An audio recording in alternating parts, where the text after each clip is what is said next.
I've played WarThunder for almost 10 years. Germany noises, bonk. With over 800 videos, exactly a month from today, I become a 10-year veteran. Oh, what? What? Eh?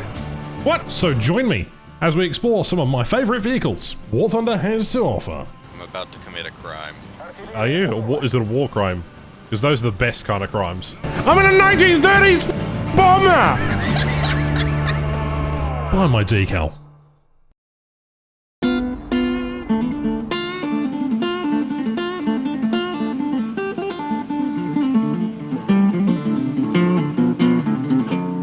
G'day, I'm Ash, and it's been fun looking back at these eclectic vehicles as I celebrate my 10-year anniversary in WarThunder. Speaking of which, this is the Martlet Mark IV, and today's video we'll be taking a look at this wonderful machine, which is exactly the same as the Grumman F4F Wildcat, except in British format.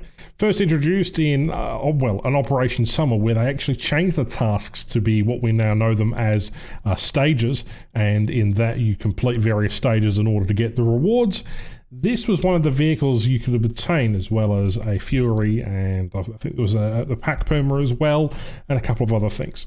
Introduced in 1.79, basically this thing is armed with exactly the same protections of that of the Wildcat.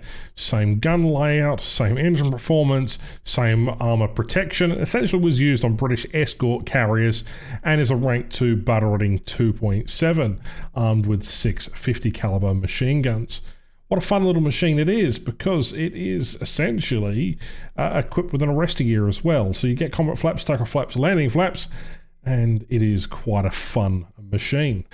While it doesn't necessarily get any ordnance, its top speed is about 513 kilometers an hour if you're really pushing it. There is an abundance of armor around the machine as well. Your turn time is 20 seconds and your rate of climb is 12.2 meters, which isn't too particularly good, but your takeoff run is 300 meters as well. Max altitude is 8,500 meters, and that's fully upgraded. And yeah, there's just a bunch of... It's a slow, heavy boy, and it's got quirky features, which I'm about to show you now.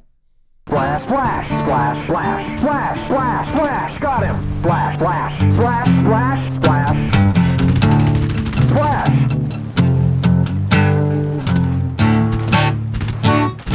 Flash, flash,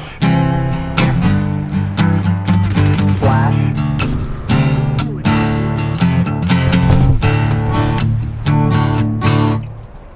Yes, that was me on the guitar. Perhaps it's time to bring out the funk and try again. Alright. Dagger, dagger, dagger, dagger, dagger, dagger, dagger, dagger, dagger, dagger. Ground targets are incredibly impressive with this machine. And really probably the only belts that I'd really consider taking with it. Dagger, dagger, dagger, dagger, dagger, dagger, dagger, dagger. Oh, okay, nearly hit the building. And just to top it off, we'll kill an aircraft too. There we go. Just to prove that, you know, it can do that sometimes. Anyway, let's go into an actual match. So, first match, we actually go out, we kill a P-39 that's on fire. I did set him on fire, but for some reason, he just didn't want to die. Anyway, we rip his ring off and we're chasing after this F4F. Got into a bit of a combat. This thing climbs incredibly poorly. It's good fun, and granted, you do have a lot of machine guns, so there is quite a bit of ammunition there just to play with. So spraying and praying, definitely a thing. No need to really conserve ammunition, although I am trying to. Dagger, dagger, dagger, there we go. Absolutely rip his day off. Poor F4F. Yeah, this machine is incredibly good when you're in the right position. Now, when you have other friendlies chasing the same target as you, and you've been chasing this Corsair off the edge of the map, then, well, it's not quite that fair. So, you've got to secure the kill. In that case, waste of ammunition. Now, we're going to attempt a head-on with the same kind of vehicle. I don't think this is going to work typically well, so let's just give it a go. Nah, just as I expected. Go back to hangar. Alright, so we've been engaging for a few minutes here.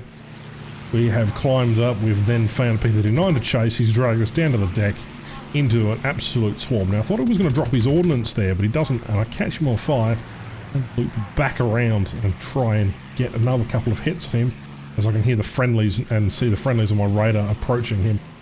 Engine and fuel tank is damaged, but it's about time that he puts his fire out, and well, I have to really come in here and clean him up again.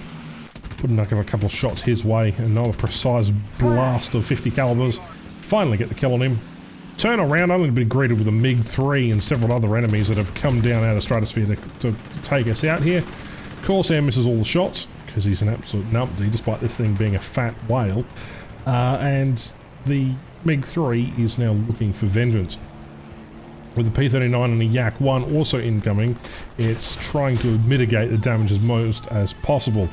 And unfortunately, this thing doesn't have a great sort of survivability. We'll talk about that in a little bit, but this Yak MiG-3, sorry, really wants some, despite the fact that, well, there are so many aircraft up right now, it's kind of a bit funky.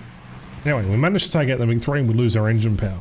And now, we're on to the crazy match of today. So, it's been about 3 to 4 matches already. And I've really only got a couple of kills. So this match will probably be the last one I play. I tend to play 3 to 5 matches revisiting these aircraft. Although, with the exception of BI, I did play 20 matches in. That was an utter pain. This, on the other hand, is not a rocket-powered fighter that has 1 minute of fuel, which can outperform every single fighter in the game. This is a Martlet. It is incredibly heavy. It's decent maneuverability for what it is. It's got a fair roll rate. It's dense and hard-hitting firepower means that you can do absolutely anything. It's got decent protection for the pilot and a high wing rip speed, so you can dive at particularly fast speeds. And it's got excellent control, especially over all authority, over elevators and rudder at all speeds. Only bad sort of thing, you can't carry bombs.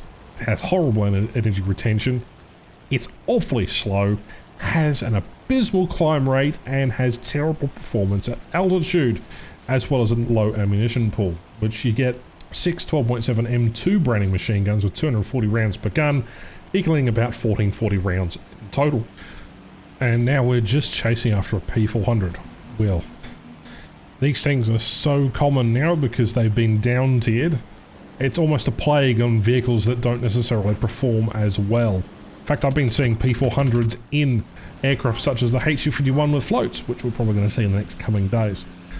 But yeah, you tend to see a lot of SPDs and a lot of Yak-1s, and particularly you do see a lot of P400s and P36s. You do see other Corsairs as well, as the 2.7 bracket to 2.3 bracket is often filled with a lot of really good performing aircraft that probably should be 3.0 or 3.3. An aircraft like the Boomerang should probably be a little bit lower, but hey, it's just my opinion. Anyway, we've caught fire on that guy. He is now down. Now we're chasing it SPD. I'm trying to find where my rounds are landing. So used to stealth rounds where I can just predict where the aircraft is. And there goes the SPD.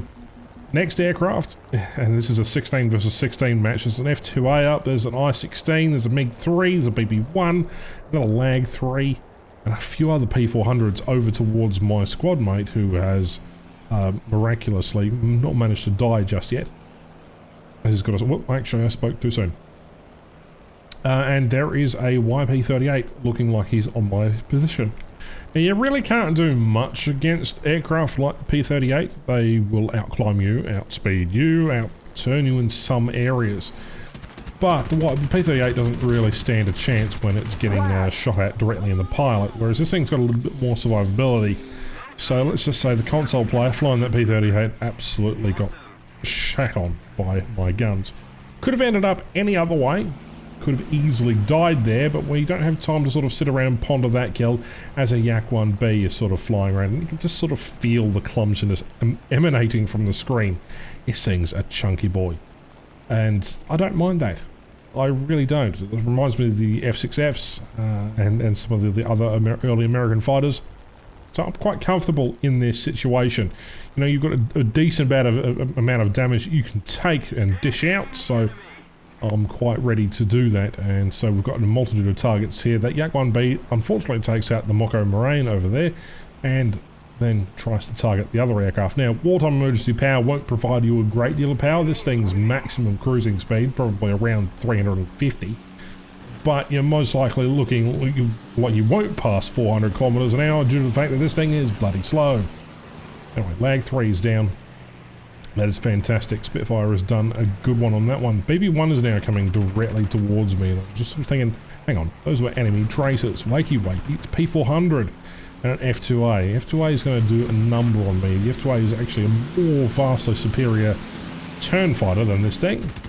Try and get hits on this P400 and he's absolutely going for it, and there goes my aircraft on fire. Again, that Thatcher's Buffalo proving to be a bit of a pain. The BB1 also coming into Tango, and unfortunately this is murder she wrote. This is the problem with 16 versus 16. Sometimes you can't prepare yourself for a fight, and in lower tiers it doesn't necessarily mean a good gameplay either, unless you're really in the zone. So unfortunately I'm not really going to bother getting any more kills than that. So there you go. So what do I think of this machine? Well, it's a good one. It is one of the collectible ones, and it's got this hideous green camouflage, which I actually quite adore. And for its battle rating, it fits perfectly. It's like the F4F. It sits in a sort of a weird era of WarThunder's early aviation, where it's good enough to really be competitive, and it's fantastic and dishes out enough firepower for it to be effective. But at the same time, when you're versing, highly effective 16 versus 16, once you deal with the first 5 or 6 aircraft in your area, you've then got to deal with 3, 4, 5 more aircraft as well.